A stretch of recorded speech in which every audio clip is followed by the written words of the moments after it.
ग्रंथकर्ते नात्र्याला आणि सर्व श्रोत्यांना वंदन करून कथानुसंधान सांगण्यास सुरुवात करतो. भांडणाची एक पद्धत असते. कोणतंही भांडण करायचं म्हणलं की बुद्धिमान माणसं कधीच समोरासमोर भांडत नाही. हुशार माणसं आणि प्रपंचामध्ये असे भरपूर माणसं आहेत. कापूस उगवून आला, कापसाच्या झाडा पायऱ्याचा, शेळ्या बांधायला लावायच्या, मग असं समोरासमोर भांडता येत नाही. मग ही पद्धत आहे भांडण्याची. झाड मोडले, फळ नासूस केले आणि इतकं झाल्यानंतर ते जे सैन्य होतं ते धावून आलेले मालकऱ्याकडे. तुंबा अशा पद्धतीचं युद्ध सुरू आहे आणि मारुतीराय शक्तीमध्ये, बुद्धीमध्ये, ज्ञानामध्ये, यशामध्ये आणि औदार्यामध्ये सर्वश्रेष्ठ. बुद्धिमत्तांवरिष्ठ अतुलित बलधामम हेम शेलाभरेह असं वर्णन आहे मारुतीराय. आणि प्रचंड अशी शक्ती आहे. 14 सहस्त्र म्हणजे 14,000 एकाच वेळेमध्ये शक्तीमध्ये बांधलेले. समुद्रातून जसं आपण आंबाडी भिजू घालतो तशा पद्धतीनं बुचकळून वर काढलेले आणि ते भूतावळी वगैरे बाकीचे सर्वांनी ऐकलंच आहे. सर्वांना आहार दिलेला आहे आणि इतके एकाच वेळेस राक्षसाचा संहार केलाय आणि सर्वांना आश्चर्य वाटले. कुणाला जे अशोक वाटिकेमध्ये राक्षसी होत्या, काही दास्या होत्या, सेविका होत्या, प्रत्येकाला आश्चर्य वाटू लागले नेमकी काय भानगड काय. अचानक इतके लोक मारायला सुरू केले, एवढं प्रचंड युद्ध आहे, नेमकं झालं काय. राक्षस भूतावळी समोर गोळा झाले, सर्वजण पाहू लागले आणि 14,000 एका क्षणामध्ये राक्षस मारले गेले. सर्वांना आश्चर्य वाटू लागले. आणि सीतेला काय विचारलं, ओ सीता निशंक मानसी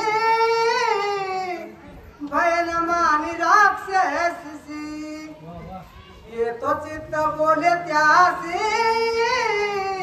राक्षस पासी बहु मावा.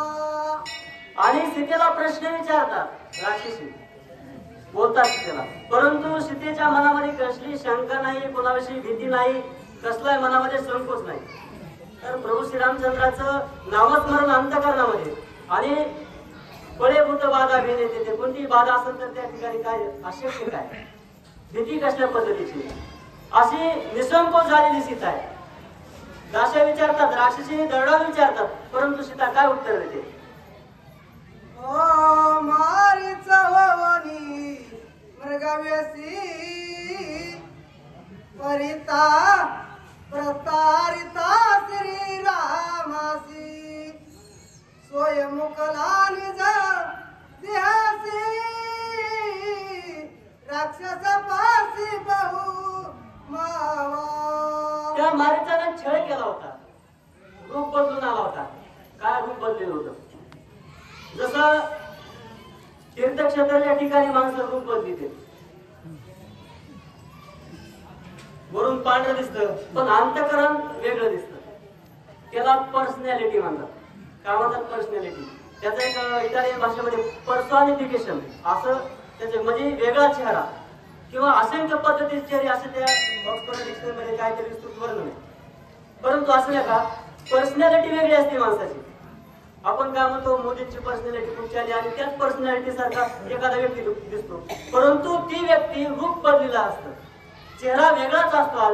म्हणजे वास्तव जो चेहरा आहे तो वेगळा आहे, परंतु दाखवण्याचा चेहरा आहे तो वेगळा आहे. मारीचानं त्याचं अंतःकरण वृत्ती वेगळी पण वेगळं रूप घेतलं. परिणाम काय झाला, स्वतःच्या जीवाला मुकावं लागलं. मग इथं घेण्यासारखा बोध आहे. देवापाशी गेल्यानंतर जे तुमचं अंतःकरण आहे, कुणाचं वाईट असेल, कुणाचं चांगलं असेल, कुणाचं जशा पद्धतीत असेल तशा पद्धतीत असेल, ते अंतःकरण स्वीकारून भगवंताजवळ नतमस्तक व्हायला पाहिजे. किंवा एखाद्याची गरिबी, त्याने श्रीमंतीचा आव नाही आणायचा.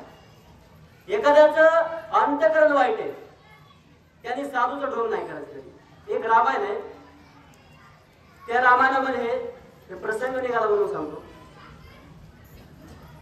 ज्यावेळेस रावणाचा वध झाला आणि वध झाल्यानंतर भगवान शंकराला काही गण आले विचार झाले रावणाचा आता देहावस्था साधे झाले रावणा तुम्ही कैलासामध्ये का घेतलं तर भगवान शंकराचं अतिशय सुंदर उत्तर आहे मी त्याच्यासाठी त्याचा स्वीकार करत नाही एका गोष्टीसाठी पण त्या जगामध्ये सर्वात पवित्र एकच गोष्ट आहे ते म्हणजे भगव वस्त्र आणि भगव्या वस्त्रावर जेवढा विश्वास आहे तेवढा कोणत्याच वस्त्रावर नाही कारण भगवा वस्त्र दिसले माणसं नतमस्तक होतात पण रावणाने या भगव वस्त्र धारण करून गलिच्छ काम केलं म्हणून मी आतापर्यंत जेवढे माझे भक्त आहेत त्या भक्तांमधला नीच भक्त आहे तू रावण असं शंकराचं मत आहे प्रत्येक रामामध्ये वेगळा वर्णन असेल परंतु परिणामी छळ करायला गेलं देवाबरोबर तर स्वतःच्या देहाला मुकावं लागतं हा त्याचा तात्पर्य